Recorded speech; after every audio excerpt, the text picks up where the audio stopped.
Hey everyone, I'm Billy and welcome back to the Perantau podcast. Coming on the podcast today, we have Zac Sumarno. Born and raised in Australia, Zac continues to sharpen his Indonesian skills at home. He's currently studying law and pursuing his JD at the University of Melbourne, a passion driven by his own family history. As an Australian-born Indonesian, we talk about if that Indonesian heritage means much on a day-to-day, and if coming from a multicultural upbringing influences how he approaches his work. But before we get into it, I want to say thank you for following along the podcast. This will be the last episode of the year, but there's so much in store that I want to share with you for next. So now, without further ado, let's welcome Zac. Well, thank you again for saying yes. Happy to have you on the Perantau podcast. And always haven't seen you much over the past few years, have I? Yeah, it's been a hot minute. I think we had a massive catch up. Yeah. Sometime in the middle of the semester, and then accidentally too. Yeah, of all the places. Yeah. I think it was probably more than 2 years since I last saw you. Hey, or more than a year. At least. Yeah, it's like last time we had, I think, a lunch, right? True. Yeah, we did. Yeah. So it's been a while, right? But yeah, so good to see you again. Good to talk to you again. It's been a while. But I do want to ask, in terms of, or at least getting into the podcast now, how would you describe yourself in terms of being an Indonesian? Do you feel that's much of who you are nowadays, or do you find yourself more Australian? Because you are Australian-born Indonesian, right? Yeah. So how do you see yourself exactly? That's actually a really good question. I remember it was a really weird time. I was sitting in German class and we were talking about nationalities, and my German teacher had asked me, this was back when I was in year 12. Yeah. He asked me, what do you identify most with in terms of nationality? And I remember I told him, actually, I sometimes feel like it's easier to identify as Indonesian because being Australian is hard to kind of pin down. How so? I think the nature of being Australian or living in Australia is because it's such a diverse society. It's hard to pin down what it is outside of maybe footy, a couple of meat pies, and outside of that, I remember at that time I was like, I don't identify with either of those things. I'm a short Asian guy with glasses. I eat rice for dinner every night. I don't play footy. I'm not 6 foot. I can't go for the ball like that. Can't do a specky. But I think as I grew older and I came into contact with more Indonesian people who were different from me, who were maybe not born in Australia, were born in different parts of the world, who were born in Indonesia as well. And then I started to realize, maybe those big iconic things you think about when you think about Australia, maybe I don't necessarily affiliate myself with them or identify with those things. But I think in the way I think and the way I speak, and I guess culturally, I am Australian in that sense. Yeah. I think that's how I'd kind of answer that one. Yeah. What about your family though? Your parents and maybe cousins as well. Do you have any siblings? I do. So at least from your perspective, how do your siblings at least view themselves? Do you have any understanding of that? I think for my siblings, I think the Indonesian influence is actually a lot less than when I was growing up. I think on one hand, maybe it's because they also had an older brother who grew up as an Australian, right? Yeah. To kind of look up to and to kind of just grow up with. Yeah. And I sometimes think about my brother right now, and I think, he's really Australian. Like, well, for one thing, the man's a whole head taller than me, and he's only he's only a teenager. He's only in high school. It's nothing's more demoralizing than that. But and the way he thinks and the way he speaks as well, it's I think really identifiably Australian. Again, I keep saying Australian. I keep saying Australian. I keep saying Australian. I know I'm being kind of ambiguous with that term. I promise it's not on purpose. It's just because I don't know how else to really explain it. No, that's completely fair though, because I think that tends to be a question with a lot of at least foreign-born just any nationality, really, wherever you come from. If you were born and raised with a different upbringing in a foreign country, I think that's a lot of question to do with identity, right? I think it's different because, it's different amongst if you're the firstborn, because usually you by chance you just have more exposure with, say, your parents' backgrounds or stuff like that. So I think growing up, have you had a lot of that Indonesian exposure from your parents, or at least from extended family in Indonesia, or how did that work? Yeah, actually, you're right on the money. The more that I think about it, it's like you've done this before or something. Yeah, I think there were quite a few, I think, things that made it different, especially as being the first kid. I think first off, I probably went to Indonesia a lot more than my siblings would have. Actually, back in the day, I used to go every year.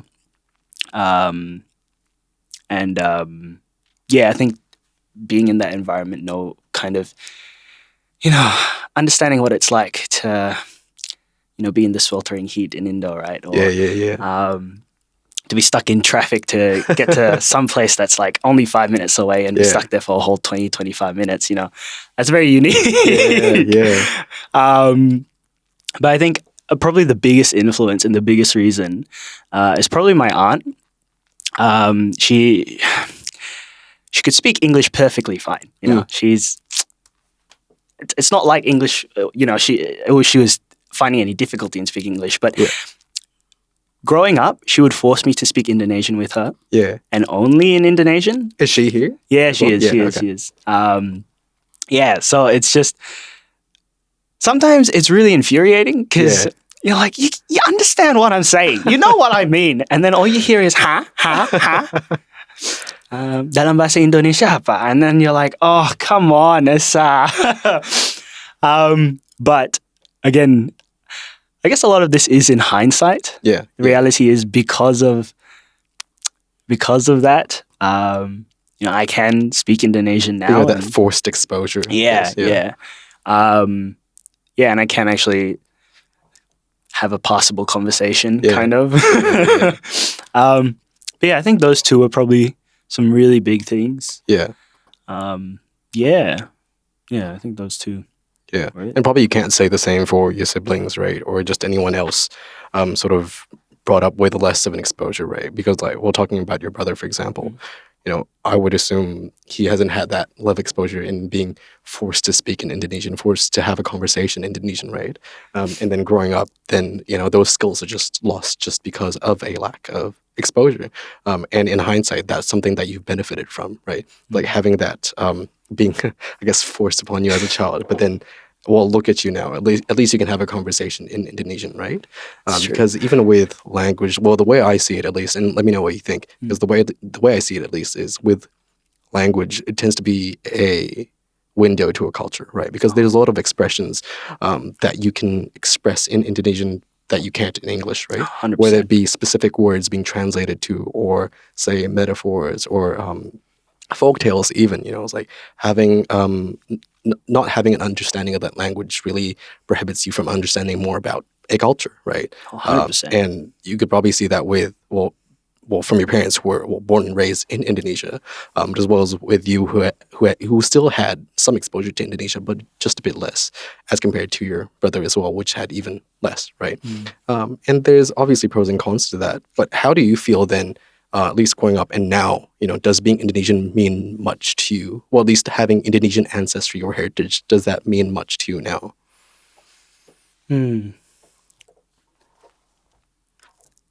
Yes. Has that been sort of your diversity card? I mean, I can't change the way I look, from a can I? culturally and linguistically diverse background. I mean, it does help. It does help. Has its perks. I think I've really come to recognize how important it is to remember where you're from. Yeah. And I think there's it has a very humbling effect when you remember where you're from and the sacrifices people have made to kind of be able, for you to be able to be living the life that you're living. Yeah. And I think when I think about being Indonesian, that's, I mean, I'm Chinese Indonesian, right? So somewhere along the line, I would have been, my family would have been a group of Chinese migrants moving to Indonesia and so on and so forth. But yeah, I think because Indonesia is the closest, closest set of ancestors or relatives that I know, it is really important to me because it reminds me again, might be growing up in Australia. I might be, speaking in English, might have a fake Australian accent that I try to put on to get by. But in reality, I actually come from somewhere else too. And that's really important because that's still shaped the way I think and the way I speak. And it's something that you can lose too, which I think is what makes it so valuable. Because I think I look at maybe a lot of second generation of really any immigrant family or set of migrants. It's really easy to just lose all of that in one generation. And on one hand, it's easier to lose it because we live in Australia, we speak English, everyone kind of gets along that way. But then you lose that whole, I don't know how to explain it. You really lose a part of yourself that I guess you didn't really realize you had. Sorry, that was a bit of a rant. That was No. I think that's perfect. Yeah. And now I just want to figure out, in terms of we met at uni, right? We met at one of our classes. Now at uni, you did I think was it politics and Asian studies? Yeah, right. yeah. So those were your two majors under the Bachelor of Arts at Melbourne Uni. Now I wonder if having that sort of multicultural upbringing, at least of being Indonesian descent here in Australia, having that sense of identity, has that played a role in why you've taken those subjects, taken those majors to begin with, or are there other reasons? Oh, politics was that one's actually a funny one. I kind of went into politics by accident. How so? I was trying to, actually back in the day, my school, it used to share year 12 classes with a girls' school down the road. Okay. And I just wanted to get out of a certain class that was being held at the girls' school for no reason in particular. Yeah.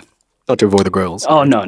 You sure? No, of course not. No. Okay. Just checking. I prefer just hanging with the boys anyway. All right, fair enough. Anyway, and I remember, I think it got to a point where I was like, I'll just take any class. And the only class that was available in that time slot at my school, I just couldn't be bothered to walk down the street, let's be honest. It was global politics. Okay. Now, mind you, I had no idea what politics was. Yeah. I didn't like reading. I didn't like reading the news. Mm-hmm. I never kept up with anything outside of maybe, I don't know, what the newest Pokemon game was or something like Fair that. enough. I don't remember what life as a teenager really was anymore. Hey. It's been a while, eh? Yeah, it's been a hot minute. But I remember I walked in and I was listening to my teacher talk about the world and how countries interact with each other and how they interact really well and how they react really poorly to one another, and I guess how that kind of trickles down and affects everyone else. Okay. And it was hard. Like, again, as a guy who had never considered or thought about politics at all, it took time for me to kind of readjust and rotate my dish a little bit. But yeah, I grew to really love it, and in the end, it became my major in uni. Yeah. And I think with Asian studies, it was really, on one hand, it's because I realized I am Asian. I look Asian. Yeah. But yeah, I think I just really fell in love with learning about, despite this umbrella term of Asian, there's actually so much of Asia. Yeah. It's a massive generalization that doesn't actually give credit to the unique and really, I guess, important parts of a lot of different cultures. And I think, while I was doing that major, I actually learned a lot more. I did a lot of work with China, particularly Hong Kong as well. a little bit of India, Middle East. It was a full spread. Yeah. Yeah, that's me. Yeah. So, and then now you're doing a JD, and now you're in your third year, right? So how did you end up going? How did you end up deciding to take a JD? It's like, why did you want to go into law? Well, for one thing, my ATAR wasn't high enough, so I wasn't I wasn't good enough to get into undergrad law. But law had always been kind of the idea, and had been the long-term plan. Okay. Since high school, and particularly law at Melbourne. But I think one reason why I wanted to go into law was my grandfather. He was a lawyer. He did family law in Indo, and I think just to kind of see how that profession kind of shaped him. Okay. As a man, shaped the way he think and shaped the way he spoke to people.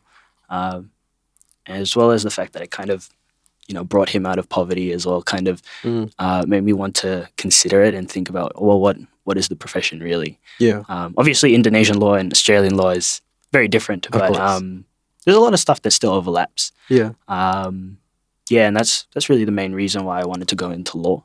And yeah, luckily enough, I got in by the end of COVID. So, yeah, that's it. Yeah, no, that's great. So now you're working there as a business immigration assistant, Yeah, right? that's right. So that's your title. Yeah. So what is it that you actually do there? What's your scope? Oh, really, it's just really helping the lawyers in, I guess, preparing applications for visas, really, whatever that might mean, like looking at documents if you need to, or preparing applications, reviewing stuff. That's really our role. Nothing more than that, really. It's really just being an all-round helper. Yeah. Whatever they need, we're there for them. No, that's great. But we were talking about this before we started, but do you see is there much of an effect of your multicultural bringing and being of Indonesian descent, of being Indonesian-Australian? How does that affect the way you approach the job, right? It's like, has that allowed you to think outside of the box, or has that allowed you to, how does it help you as compared to a lot of other people that might not have this multicultural bringing? Look, I'm not sure in terms of, in comparison to people, of course, of a different multicultural upbringing. But I think practically, it's one more language that I can read a document in. I mean, with Indonesian, it's pretty useful as well, in the sense that you could also read a little bit of Malay, and I can still read it and understand what the document's trying to say. Right. But yeah, I think that was the practical benefit. But I think it did make me realize what a blessing it is to actually, be Australian. I think, look, I never actually saw myself going into immigration law. Okay. It was just a door that opened, which I'm really blessed by and really thankful for.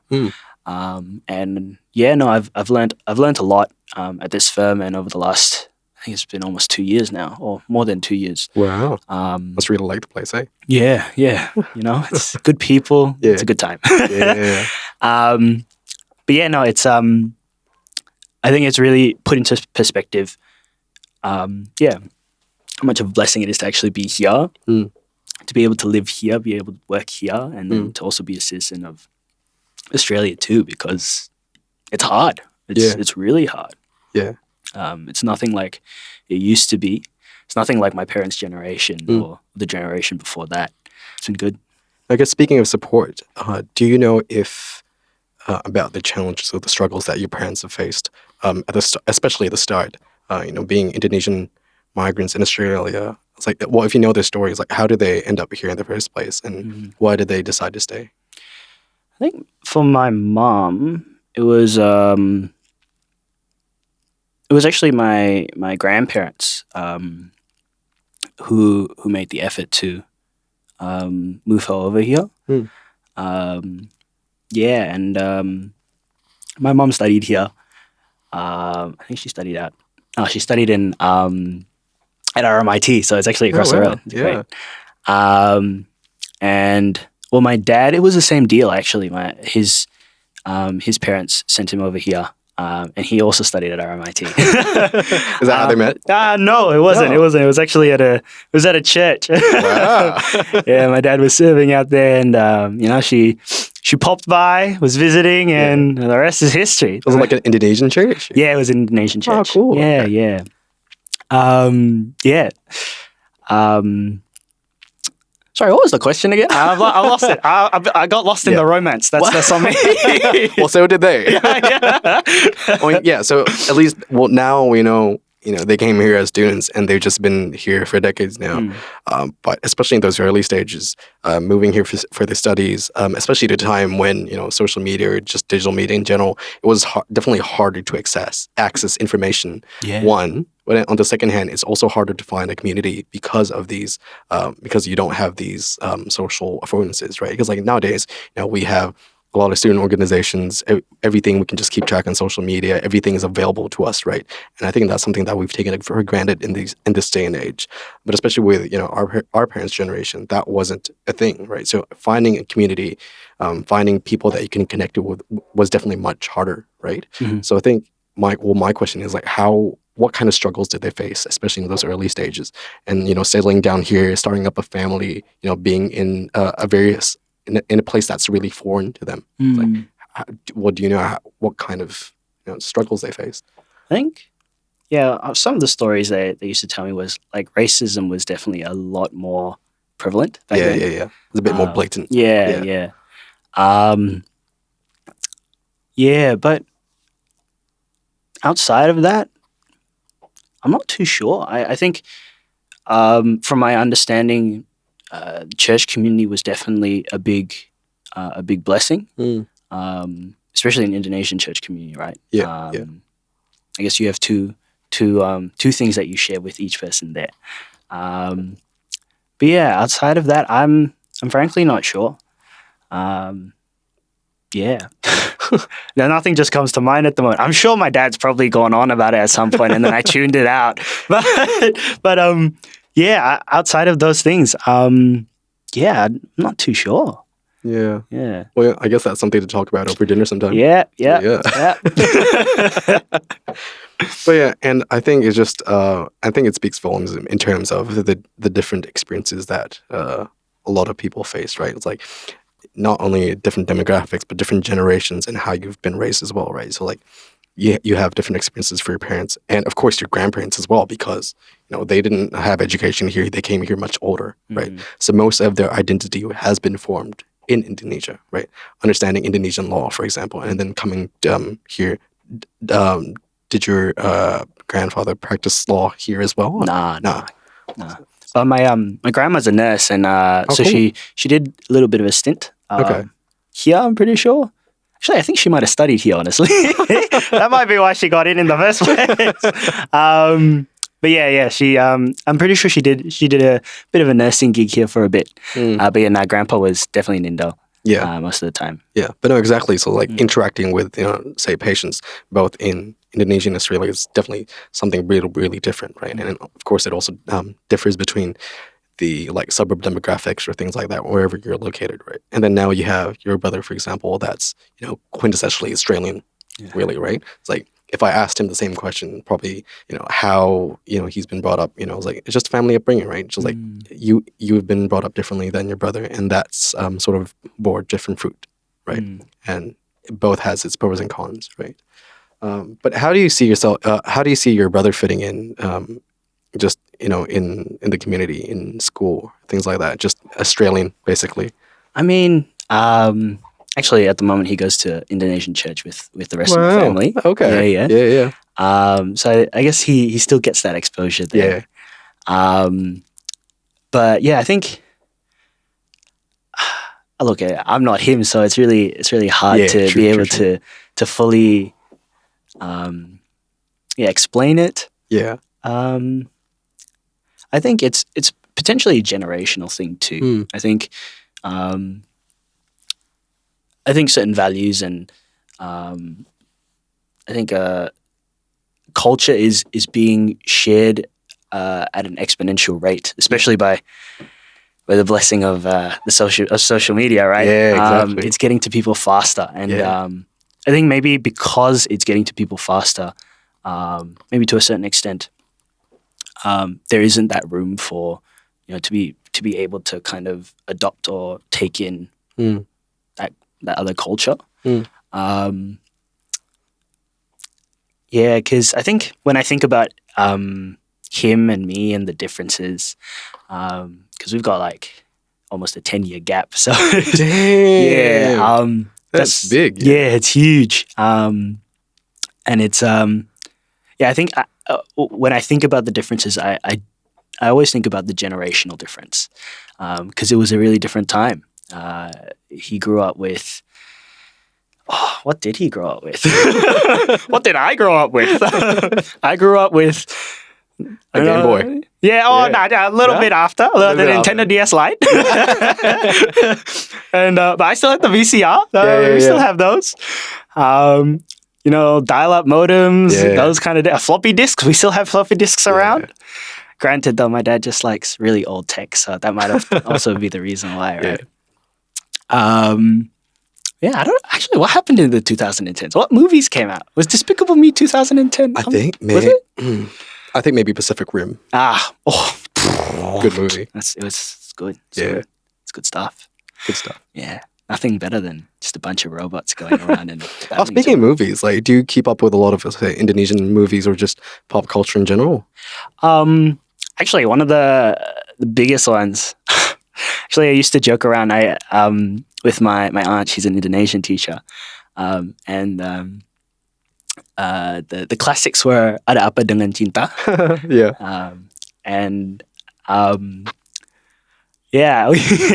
I think I've watched a little bit of it. I don't remember how much of it. I don't know how much of it I actually remember. Actually, the one that I remember the most is probably Habibie and Ainun. Oh, wow, okay. But I don't know if it was the first, second, or third film. One of them. But I have been getting into it a bit more. I think I've been a bit more intentional with it. There was one I was watching recently. Oh, this is problematic. It must mean that it didn't leave enough of an impression. I'll come back to you. I think I found it practically a useful tool too, because maybe I won't be able to always speak or listen to someone speak in Indonesian, right? But with great thing about having movies on Netflix nowadays, and you can just stream it and the amount of Indonesian YouTubers as well. Yeah, crazy. Because then through that you can keep up with a lot of the slang lingo. Yeah, on the day-to-days of being Indonesian, really. Yeah. Oh, do you ever watch Malam Minggu Miko? I've watched clips of it. I don't think I've ever actually watched a full episode of it. Oh yeah, that's fair. And I think that puts me to shame. Look, we all have flaws. It's okay. It's okay. That one was a big one actually. That reminds me. Yeah, really enjoyed those. Yeah. Do you find yourself understanding a lot of Indonesian humor, or do you think some of that humor has been lost to you? I think I get most of it. Yeah. And sometimes I do have to go to, one of my parents or one of my relatives and be like, what does that mean? Yeah. But I think I'm grateful enough that I can still kind of enjoy it and still kind of laugh. Actually, when I was back in Indo, one of my aunts said, "Hey Zach, do you know what bucin stands for?" And I'm like, "Oh, what?" And then she's like, "Budak cinta." And I'm like, "Oh, that's so funny because you could do so many things with bucin. You could say, karena kita butuh cinta, akhirnya kita buta cinta dan jadinya budak cinta, right?" And I was like, "Oh, damn, right? That cool. That works. That works. Yeah. I might be Australian, but I can still do this. I should keep that. That's actually pretty good. Yeah. Not bad, right? Not bad. Hey. Okay, got game. Yeah. All right, you wordsmith. But yeah. I mean, it's So I guess in that sense, I still get some stuff. Yeah. And you know, I actually think about translating some words, right? For example, you know the concept of masuk angin, right? Yeah. Like that So it's doesn't. like, how the heck can you can't. translate? It's so hard. Yeah, it's to explain it. It makes no sense. Like you breathe, technically masuk angin. yeah, right. Technically speaking, Yeah. well, like that's not what it means. Yeah, it's not. No. It's a sickness. It's an illness that exists Yeah. out there. It's like what even is that? It's like it's not a flu. No, but it is. But it's not. But it is. But it's not. Exactly. It's so confusing. Yeah. Right. Oh, because it's the closest thing. I guess the flu is the closest thing Like that you could kind of. It's so hard to, and I don't think anyone's ever successfully, undoubtedly successfully translated that phrase. Yeah. No, true. I Right. don't think I've seen one that actually like. Nailed on the head. No, Yeah. I don't think so. Yeah. But maybe that's just the nature, right? Maybe. It can't be. It's so elusive that it can't be defined. I think that's a good point. But I guess on that, like if say in the future, you start a family, you have kids and all that, how do you see yourself exposing them more to Indonesian culture or a tradition, or how do you see that approach spanning out? Sorry, as in like me introducing. Yeah, just you personally, yeah. Sorry, me introducing Indonesian culture or being introduced to Indonesian culture? You introducing to potential children. To potential To children. potential children. Wow, this is. Thinking ahead a few years. This is just in case. This is quite far in Food the for thought. future. Food for thought. Actually, yeah, no, I have, funnily enough, thought about this. Yeah. And I think being able to see the benefits of, being able to kind of explain what my identity is and have somewhat of an idea of where I came from and ultimately who I am. Yeah. That is something I would want to share with, Mm. The next generation. Actually, even now, I got into the practice of, having conversations with my grandparents and talking to them about what their life was like, and trying to translate what they were saying into English. Because, I guess, on one hand, it's thinking about the next generation so that they can hopefully understand in their own language one day. Yeah. Where we came from. But even now in my generation, a lot of my family can't really speak Indonesian very fluently. I think it's really interesting. I feel like most Indonesian kids that grow up, or Australian Indonesian kids that grow up, we can always understand, but it's the speaking that's always the hardest because part. I think that just takes a lot of practice, right? To getting those words out and forming thoughts in real time. Yeah. No, 100%. Like just learning the vocab in itself, right? And the sentence structure in such a way that it's just like fluent and normal and easy. Yeah, it is a struggle. Heck, I struggle with that. But yeah, I think in short, yes, it's definitely something I'd want them to at least know about. And if they want to continue to find out more and dig more, I'd be all for it. Yeah. Well, I think that's about all we're going to talk about today. It's awesome. Fast day. Yeah, was that? It's like more than half an hour now. Really? Yeah. Damn. I'm keeping track of time. Okay. You had enough of me already? For editing's sake. Oh, yeah, no, that's fair. But yeah, I mean, look, thank you again for the time. And I think this was really insightful conversation, honestly. Glad. Yeah. And really good too. So thank you. Thanks, man. It's my pleasure. Had a lot of fun. Yeah. Awesome. Cool. All right, that's a wrap. Nice. The Perantau podcast is always looking for new stories to tell and people to meet. So, if you have a story worth telling, don't be shy. Reach out on Instagram, LinkedIn, email, or wherever else you may find the Perantau podcast. Until then, thank you, and see you soon.